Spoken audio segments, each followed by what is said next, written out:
the era of transformation, the digital transformation of money and wealth.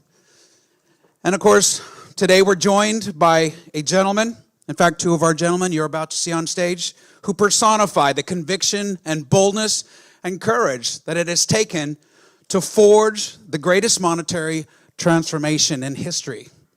And I'm so glad you're all here to be a part of it. Who is right? All right, well, without further ado, everybody, please welcome the Executive Chairman, of course, of Strategy, Michael Saylor, and our interviewer, Kareem Moji.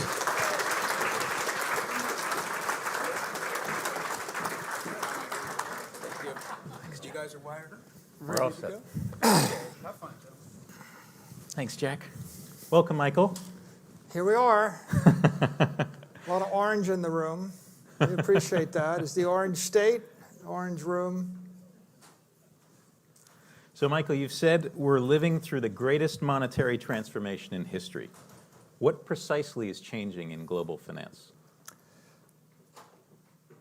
You know, if you trace the arc of human history, right, we use lots of things for money. We use seashells, we use glass beads, we use copper tokens, we use gold coins.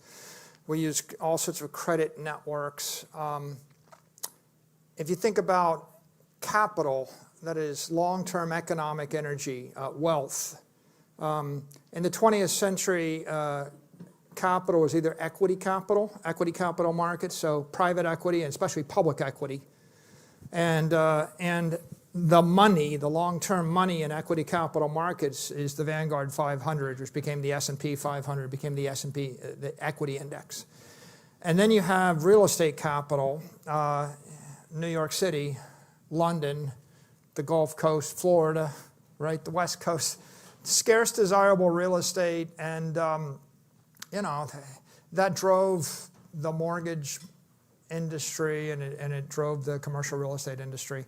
And then you have fiat capital, sovereign debt, and credit, and then you have corporate debt as capital. Do I own corporate shares? And if you're wealthy in the 20th century, you owned a sports team, a trophy asset, equity, private equity, public equity, maybe some bonds, a lot of real estate, most likely, and a little bit of art. So that was the capital markets in the 20th century. Now we have digital capital. Satoshi's breakthrough, the singularity of Satoshi was the idea that perhaps by knowing a secret, if the secret was a private key that gave you access to a monetary network or a piece of a monetary network, then you could hold wealth in your head. So for the first time in human history, we could tightly bind economic energy to the individual or the corporation through something that they knew. And that solved a problem that the pharaohs couldn't solve. How do you take your money with you? It's a problem that you would like to have solved if you were a Protestant in Catholic Germany or a Catholic in Protestant North Europe, or if you were Jewish anywhere ever in the history of the world, or if you were a Muslim when the Catholics took over, or if you were a pilgrim or a Puritan, or if you look at the entire history of the United States, it was always some group of people fleeing some other group of people pursuing property rights. And the one commonality in human history is there's 100,000 incidences of one group fleeing another group, and it's very difficult to take your money with you. Very, very difficult. You can't take the building with you. You can't take your stock portfolio with you. If you get out of favor, let's take Roman Abramovich, got very out of favor. The West took his sports team, took his buildings in London, took his villa in the south of France, seized his yachts, impounded his equity portfolio, impounded his bond portfolio, took all of his credit instruments, and the only thing you have left is your Bitcoin, right? Which is interesting. So what is Bitcoin? It's basically economic energy that you can carry with you to the grave, that you can control, that no one can take from you. And so the inflection point is the point where you could own something without the permission of someone more powerful than you. And that's an inversion. And it's an inversion of property rights. It's a singularity. It's a revolution. It's a paradigm shift. And of course, it starts as this ideological paradigm shift. Am I libertarian, or am I an Austrian economist, or do I believe in freedom and the like? But what follows is the spontaneous formation of a global network, and that network right now has 750 million people that believe in it. The crypto industry has 400 million people that believe or hold some form of Bitcoin. It is a global viral protocol which is manifesting property rights and economic empowerment. So the digital transformation of money wouldn't be possible without the creation of digital property or digital energy. That is something conservative in cyberspace. That if I send you $1 billion of Bitcoin by transferring a cryptographic approval to you, I lose it, you have it. If I send 1 billion videos or 1 billion songs, I have it and you have it. Information is non-conservative, energy is conservative. The conservation of energy is necessary to create anything of substance, of matter. And so Satoshi marks the singularity where energy flows into cyberspace and then digital networks come to life. And what's the killer use of energy? In this case, the killer use of energy is something that matters, the creation of matter and the creation of capital. So we formed a digital capital network, if you want a simple semantic representation, call it digital gold if you like, but digital gold understates it so much. It really was the spontaneous creation of a network to move capital and the capital asset. Call it a bank in cyberspace, if you will, and a bank in cyberspace where you could put your money and store it forever. But the breakthrough is, how do I move capital through time and space? And it's one thing to take, what's the value of every building in Naples, Florida? It's one thing to move the value of every building from here to Tokyo in 10 minutes. That's interesting, moving money through space. But it's an altogether different thing to how do I move the money in time 100 years forward. So the transformation of economic energy through time and space, that is the big idea. And of course, it only works to the extent that people buy into the protocol. Like if I had English language and it had a word for everything, but only you and me spoke it and nobody else spoke it, the protocol's not so valuable. If that table uses Arabic numerals, but everybody else uses Roman numerals, right? It's a protocol that's 100 times better, but no one uses it. So Bitcoin is this viral protocol. It's spreading, and how important was it in 2009? Not very.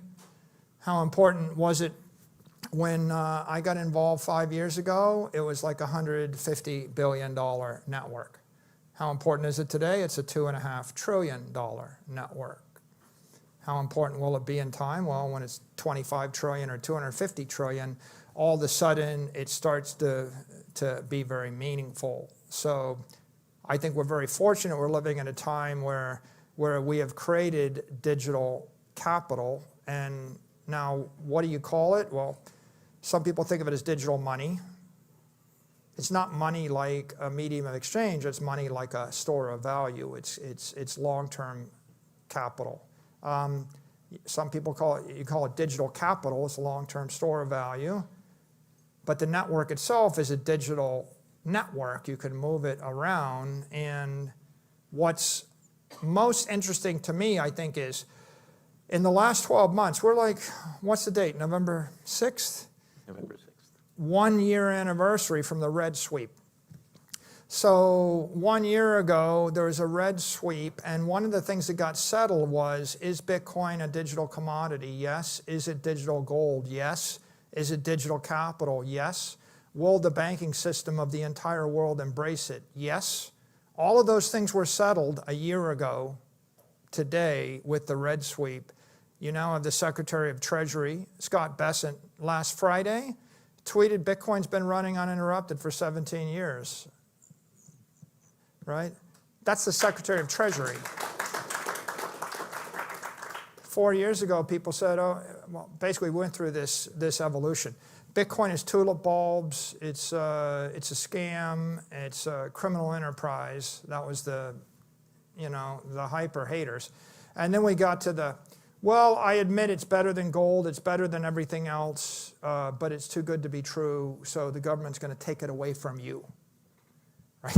We lived through that stage from 2020 to 2024. It's like, well, I get it, but the government's going to take it away from you because it threatens the establishment. It threatens the dollar, it threatens the banks, it threatens the United States. And that got settled a year ago, and what's happened in the last 12 months is the President of the United States said, we're going to be the Bitcoin superpower, we're going to be the crypto capital of the world. Secretary of Treasury says, we're not taking away from you. In fact, it's good for the dollar, it's good for the United States, it's good for the world. Not only are we not taking it away, we want to be the leaders and we want to own it. So I think this is a very exciting year because at this point, you can see the market spoken. You've got $2.5 trillion of economic energy in this thing. You can see that the political sentiment has shifted, the Overton window has shifted, and now we're not at the end of Satoshi's experiment. We're in the first year of institutional adoption of digital capital and everything that flows from digital capital. So we've talked a lot about portability, store of value, ability to actually transfer wealth. What would you say is the opportunity for wealth creation associated with this?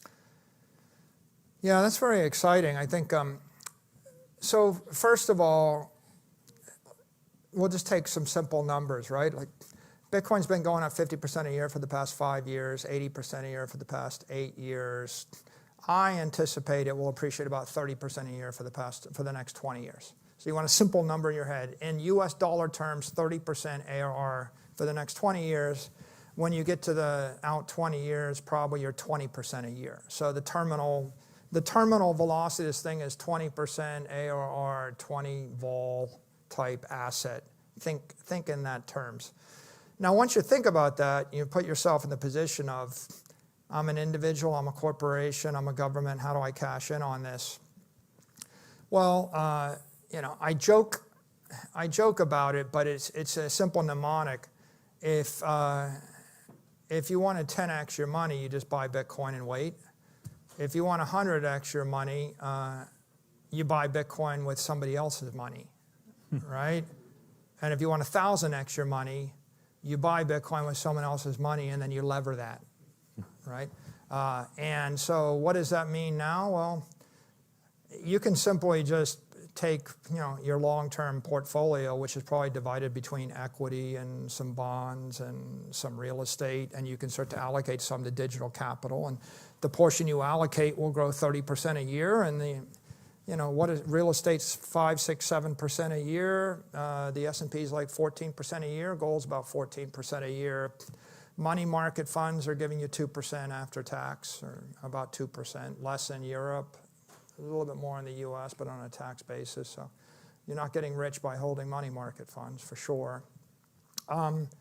So you could just allocate some or all to digital capital. But if you knew that something was going to go up 30% a year, then that means that any money you can borrow at less than 30% a year is going to be accreted, right? So you could, you can just go ahead and take a mortgage on your house, draw the money out of your home equity, buy Bitcoin. You're paying 5% or 6%, or When I first suggested that, people thought I was crazy, and the mortgage rate was 2.75%. So, right, if the government wants to give you a subsidized mortgage, then you just draw down debt against a long duration real estate asset, and you invest it at 30%, and you scrape the difference, and that's kind of not that complicated.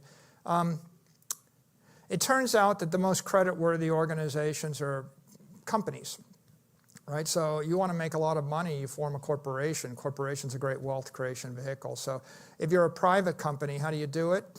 Well, the world's full of people that have to buy private equity. So instead of raising $5 million to launch your whatever company, raise $50 million and put $5 million in the company and $45 million in Bitcoin. And the average company is growing 1%, 2%, 3% a year, and the 45 million Bitcoin component is a digital monopoly growing 30% a year, right? The VC will give you the money because the VC want to buy preferred equity, in a private organization. So if I had a private startup, I would just overfund it and I would capitalize the treasury in Bitcoin and raise more, right?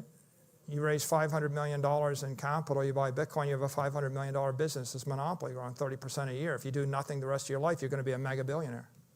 Actually, you probably only need to raise about $20 million to be a billionaire. If you raise $20 million, put it all in Bitcoin and wait, you'll be a billionaire in 10 years at the rate it's compounding. So not complicated, right? Let me say it a different way.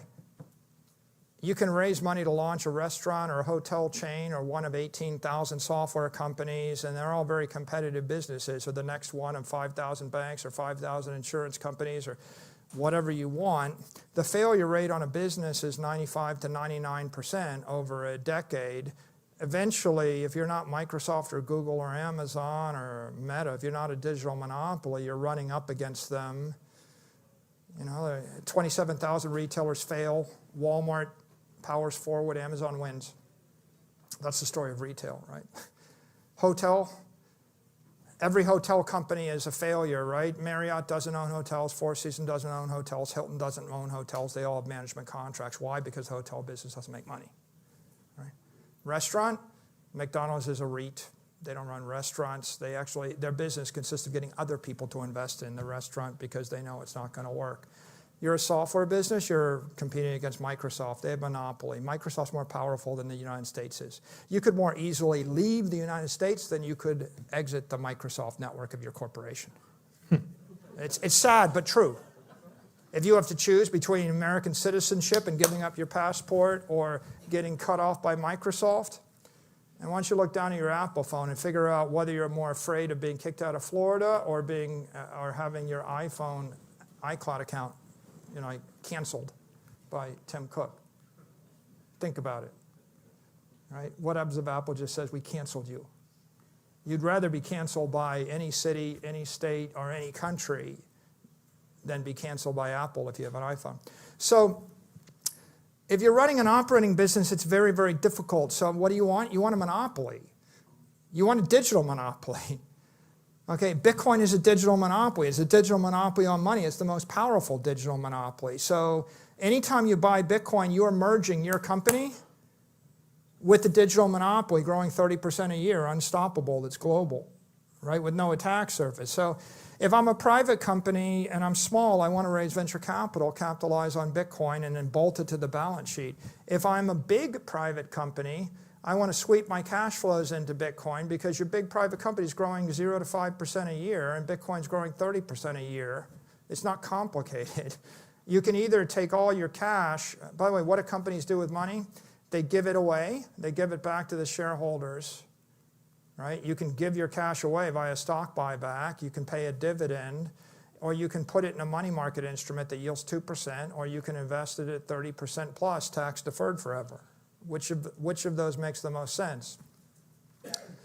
Corporate finance, and this applies to public and private companies. The conventional corporate finance theory for the last 50 years is, I want to run on minimal working capital. I want to buy back my stock, lever up, probably pay dividends, and if I have excess capital, I put it in treasury bills, short-dated ones, between 0 and 3 years out. I don't want to gamble the corporate money on equities. I don't want to buy long bonds, etc. I want to run working capital light.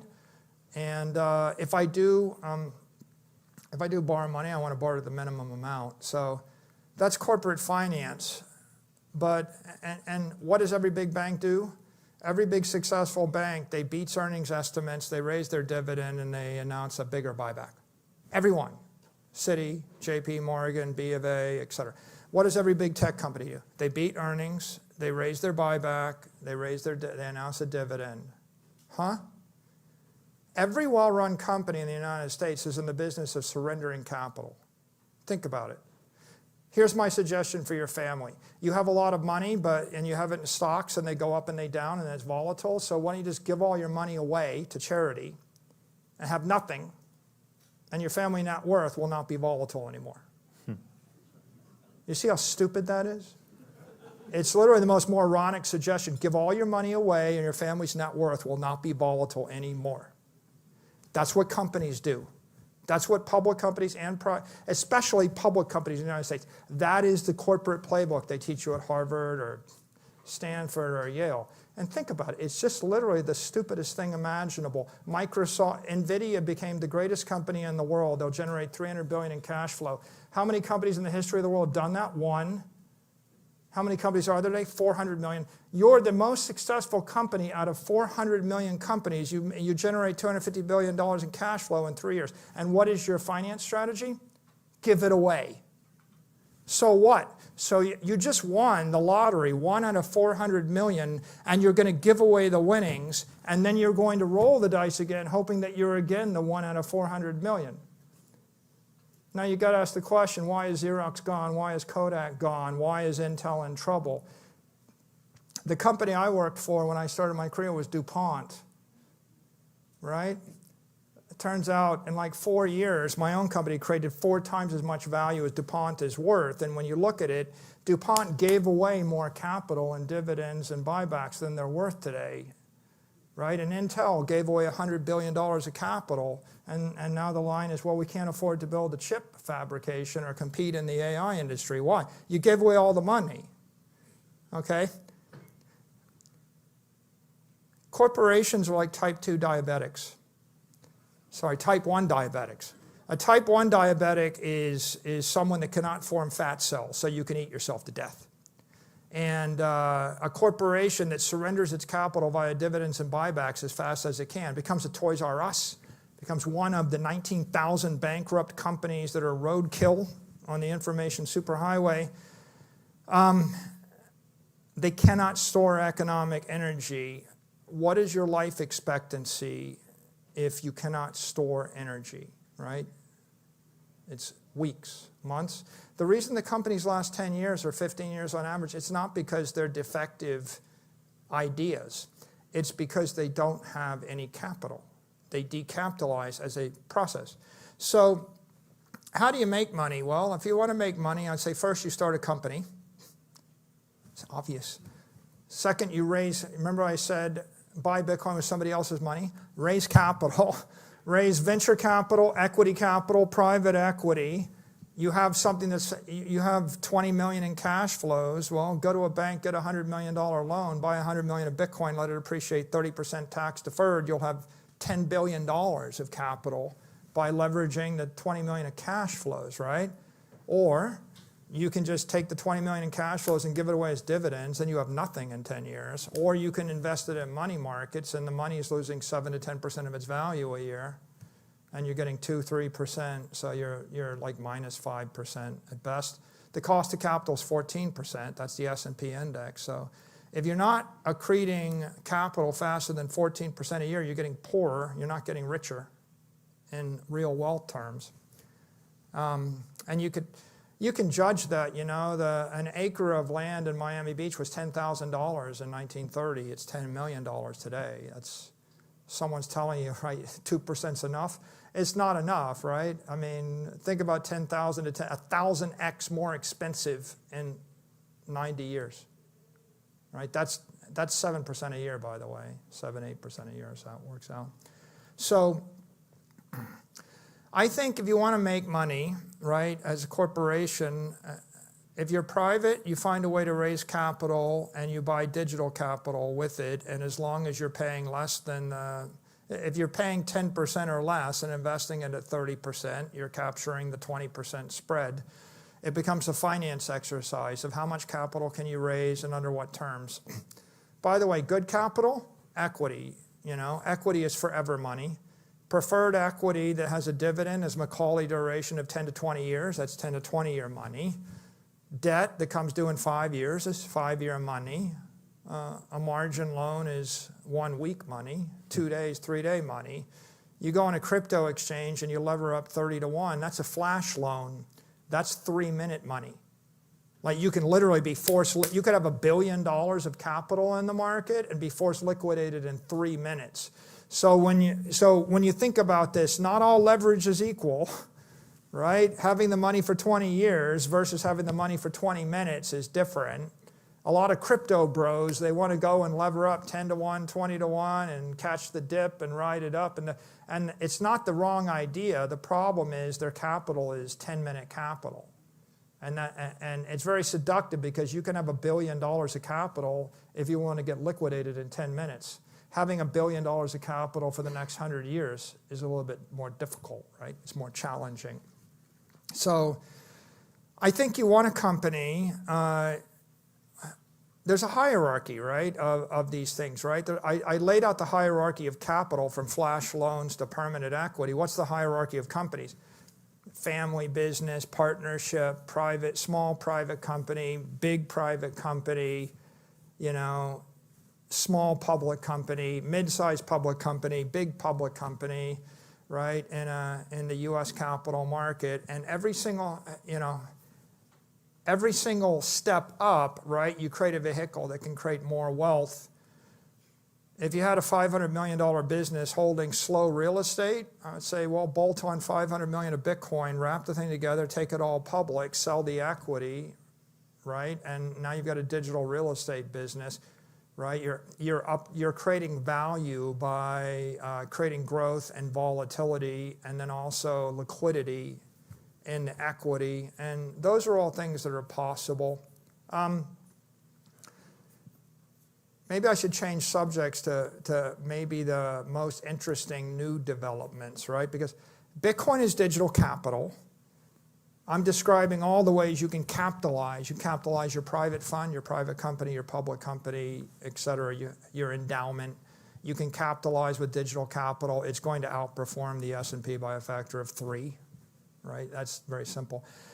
But the other things that are paradigm shifts right now are digital credit. For 300 years, the Western world ran on gold-backed credit. All the sovereign debt from France, Germany, the UK, it was all gold-backed credit. The currency, the United States currency, $20 to an ounce.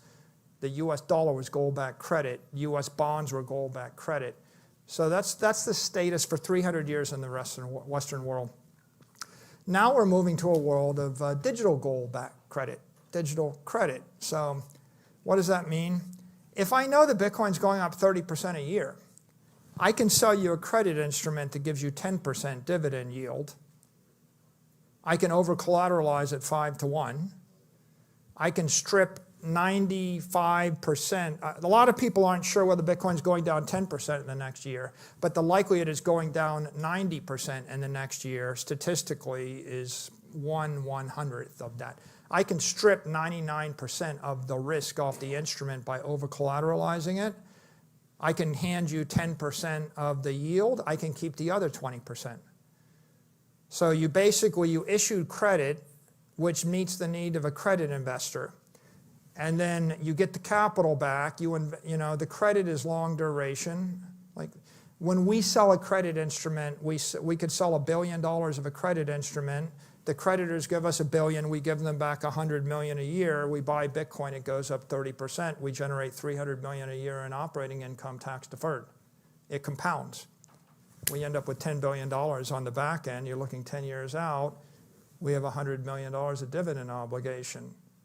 We make $1 billion up front. We make $9 billion on the back end. We make $10 billion by selling. Think about this. You sell $1 billion of credit, you just made $10 billion. Think hard about that. What other business can you sell $1 million of a product and make $10 million? Right? Michael, let me ask you a question. Yeah. We have about 5 minutes left. Sure. The number 30% has come up a lot. Right. In terms of 10-year annualized return. Can you talk a little bit about what assumptions are built into that? 30% is a fantastic return. You're doubling your money every 2 1/3 to almost 2.5 years. So talk about what has to happen in order for people to make 30% a year. The reason that people don't have appreciation is because the capital they're invested in is depreciating or decaying, right? So think about every way you ever lost money in an investment. The warehouse caught fire, NVIDIA gets banned from China, Apple gets sued by the EU, Microsoft gets sued for antitrust. COVID lockdowns destroy your hotel. People don't come to your restaurant. The mayor reroutes the traffic around, your business district. A crooked CEO takes over and loots the money. You invested in the world's best business in Argentina and the currency collapse. You own a monopoly on Russian bakeries and the war takes place. Trade wars, tariff wars, acts of God. All of these things are degrading risk factors to physical capital or to equity capital. Bitcoin doesn't have them. It has no counterparty risk. It doesn't. There is no CEO to rip you off, right? There is nothing in the real world. So the reason that Bitcoin outperforms the S&P index is because there's 50 pages of risk factors for every company in the S&P index, and we strip them all away, and we just keep the raw asset. The reason it outperforms gold is because gold inflates at 2% a year, and Bitcoin inflates at 0% a year. You might think that's a small number. The difference between 2% inflation and 0% inflation is the half-life of your wealth at 2% is 36 years. The half-life of your wealth at 0% is forever. It's the difference between you'll live 70 years or you'll live for 1 billion years. 2%. When people tell you 2% doesn't matter, it matters a lot. So the real breakthrough of Bitcoin is it is perfect money. It is the first perfect commodity which there's zero inflation, without the attack surfaces of a corporation, without the physical presence of a building. You want me to tell you every single way you can lose money investing in real estate in New York City? Who just got elected mayor? Think about it. What happens when the politician decides to rent control your building and then just maybe they'll just take it? The nicest hotel in I think in Cannes was the brainchild of a great developer, and he managed to finish the hotel in 1913. In 1914, a war broke out. The French government seized the hotel, turned it into an army hospital. The guy went bankrupt, died destitute. Oops. Don't want to own something that's desirable at the point when someone more powerful than you wants to take it away from you. And that's pretty much the story of most things. So Bitcoin is all the good things about property without all the physical liabilities, all the good things about a monopoly. What do you like about Apple and Google? They're monopolies. What does the EU not like? They're monopolies. The EU, right? The point is the Chinese don't like that. You think the Chinese want an American monopoly operating in China? Right, so the problem with monopolies operated by human beings is you can subpoena them and you can arrest the CEO of the monopoly. And by the way, it's illegal, right? Monopolies are illegal, right? If you form a cartel and restrain a trade to cut, if you actually organized all the gold miners and they all agreed they just stop mining gold forever, that's illegal. You go to jail. How do you actually create a scarce desirable asset on a global basis that's not illegal? You need to create a protocol, and you need to instantiate the protocol virally without a counterparty or a company involved. So Bitcoin just happens to be a perfect monetary protocol that was spawned by an immaculate conception, and as such, it's always going to outperform other capital assets because it has none of their defects. Right? It just, you've stripped away. The idea of Bitcoin is what? I want to own 1/21 millionth of all the money in the world forever. Okay, tell me the problem with that idea. You want to own 1/21 millionth of all the money in the world forever. When will that be obsolete? 10,000 years ago, people were murdering each other to own the money in the world. 10,000 years from now, they'll still want it. So, I'm on the iPhone 17 Pro Max, okay? The second best idea has gone through 37 different iterations, right? It obsolesces. But 1/21 millionth of all the money in the world forever? That will outlast every country. That'll outlast your language. That'll outlast every company. So we can, by the way, we can differ about, you might not think 30% is the right number. It's my view based upon all the statistics of the last 17 years. But what I would say to you there is, if you don't think it's the right number, I'm willing to do a swap for you. If you go by STRC pays 10.5% dividend yield with no volatility, and it's tax deferred. So you can have the first 10.5% risk-free, and I'll take the rest. And if I'm wrong, then you got 10.5% guarantee. And if you actually believe me, then you shouldn't take that deal, right? But as a practical matter, if you don't need the money for the next 4 years, you should buy Bitcoin. If you're industrious, you could create a company to raise capital to buy 10x more or 100x more Bitcoin. But if you're skeptical, then you should just determine whether Bitcoin's going to zero tomorrow forever. If it is, don't buy Bitcoin, don't buy anything related to Bitcoin. But if you think, well, it's kind of volatile and I don't know whether it's going up 10% or 20% or 5% or going down or whatever, then you just ought to go buy STRC because that's digital credit. That's a guaranteed 10.5% dividend, tax deferred. That's a tax equivalent bank account of 20% if you're a New Yorker. Thank you, Michael. Right? And so that's the big idea. Thank you, Michael. Happy to take questions from the audience if you guys That's what I was have just any. going to ask. Do we have a microphone, Jack? Yes. We can probably hear everybody, but small room. Barbara? Any other crypto, is it Bitcoin or explain that? The way to think about the crypto industry is there are two sides to it. There's digital finance and there's digital capital. Digital capital means digital gold, long-term store of value. Okay, Bitcoin is one that. In order to have digital capital, you need a proof of work network that's energy intensive. Bitcoin is 99% dominant in that space. What's the killer use case of digital capital? Digital credit, right? Digital credit on top of digital capital, that will be a $100 trillion type side. There's another side of the industry, digital finance. That means moving stable coin, digital tokenized currency, tokenized security, tokenized bonds, tokenized real world assets, tokenized brands, Trump coin, meme coin, Katy Perry token, tokenized country club memberships, tokenized restaurant memberships, Joe Rogan coin, tokenized Apple stock. I mean, it's not all jokey. I mean, it's like $10 trillion of tokenized US currency. It's a serious industry. That business will be dominated by proof-of-stake networks. Ethereum, Solana, BNB are the big three, and there's a bunch of others that are competing. And the crypto exchanges, and that's in and of itself, there's $100 trillion of stuff to get tokenized. I don't know if there's $100 trillion of wealth that'll be created, but there'll be trillions of dollars of wealth created. When you're investing in that industry, you're a tech investor. There's some regulatory gray zone. When the market structure bill, the Clarity Act, gets passed either later this year or early next year, you will have bright lines as to what assets you can tokenize and what are the risks and then what are the opportunities. Right now it's in the gray zone. There's general political consensus that we should do it, that we want the United States to lead it, but it's really 100 different opportunities and they're all very competitive.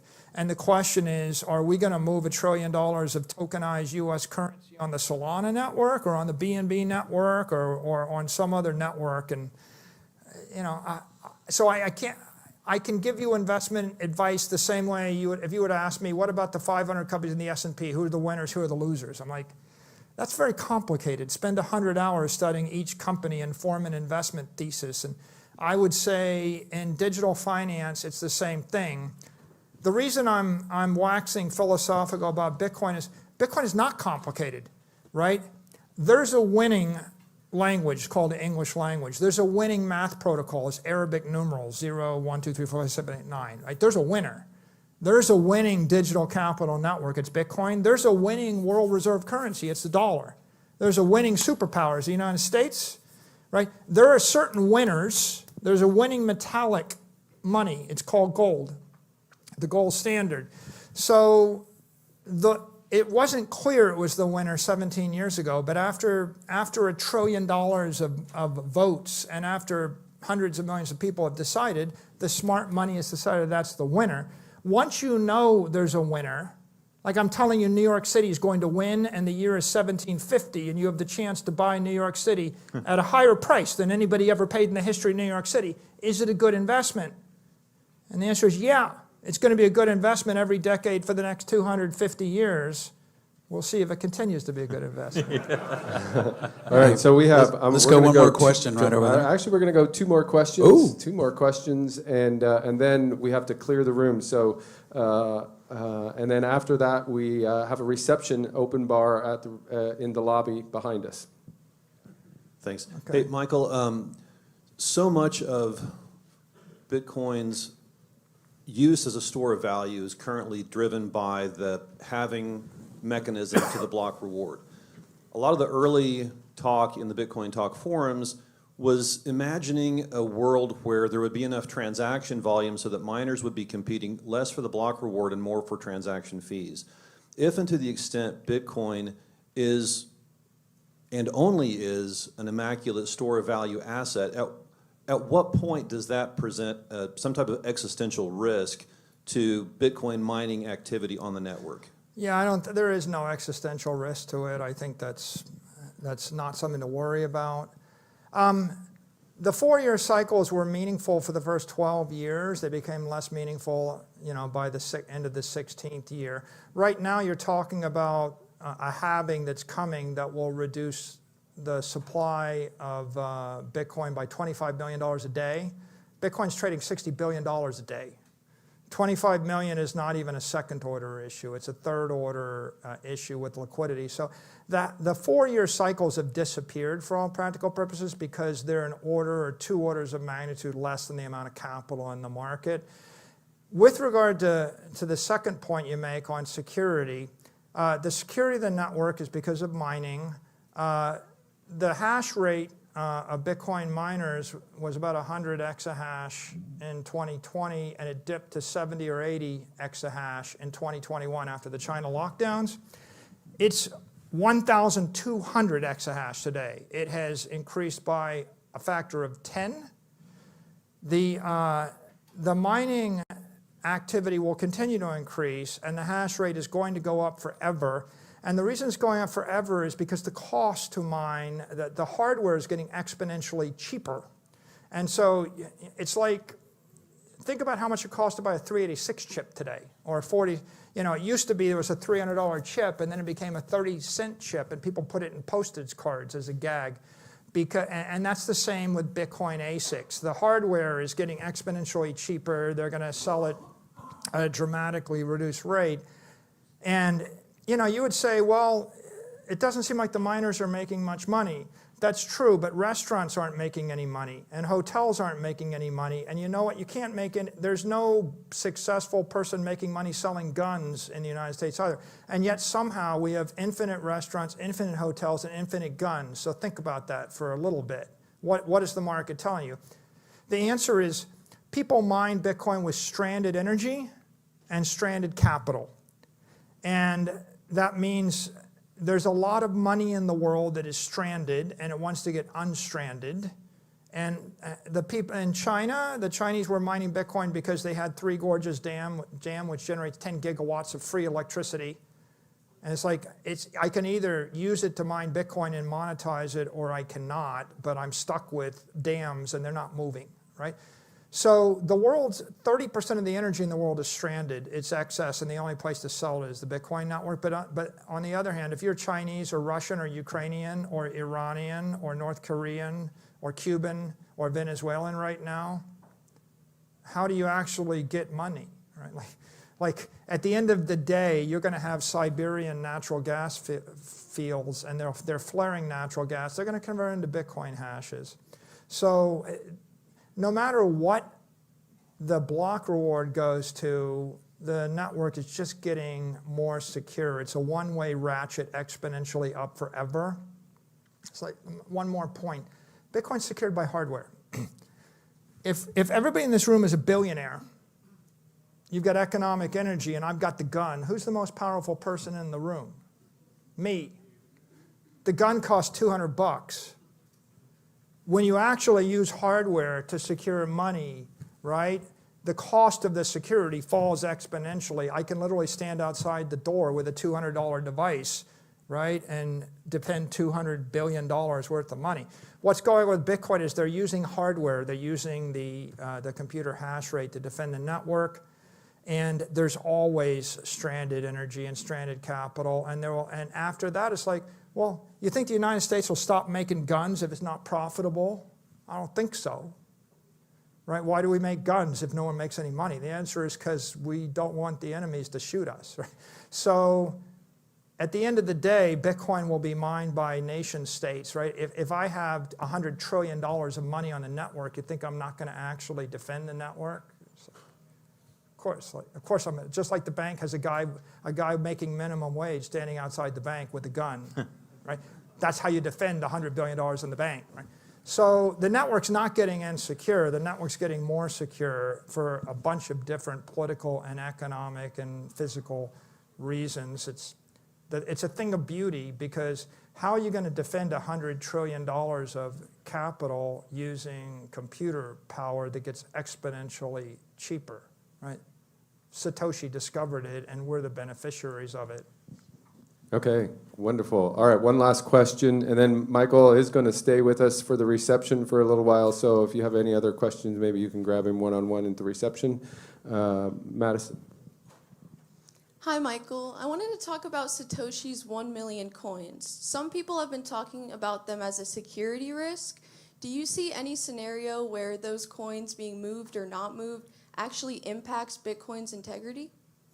No, I'm not that worried about that. I don't think they'll move. I think generally they mention that in the context of a quantum threat. If sometime 10, 20, 30 years out, there's a quantum computer that's powerful enough, we'll upgrade the software and upgrade the hardware and upgrade the nodes running the network with quantum-resistant algorithms. When that happens, people will address the issue of what they do about Satoshi's coins. And again, it's like, if everybody in the world had their money in a bank, and it turns out that there was 5% of the money in the bank that was left by an account of a long dead person, you think the people with all the money in the bank would figure out how to deal with the account? I think they would. I think in this particular case, there won't be a problem generating consensus when there's a genuine threat. So Bitcoin's all the smart money in the world, right? All of the smart people that are rich in the world that wanted to put their money in cyberspace chose Bitcoin. The smart rich people will figure out the solution because all the money in cyberspace depends on it. Everybody else will worry about it, but they won't have any money, so what does it matter? Yeah. Yeah, thank you. All right, all right. Thank you, Michael. Thank you, Michael. Thank you, Kareem. Thank you, everybody, for enjoying this wonderful day with us.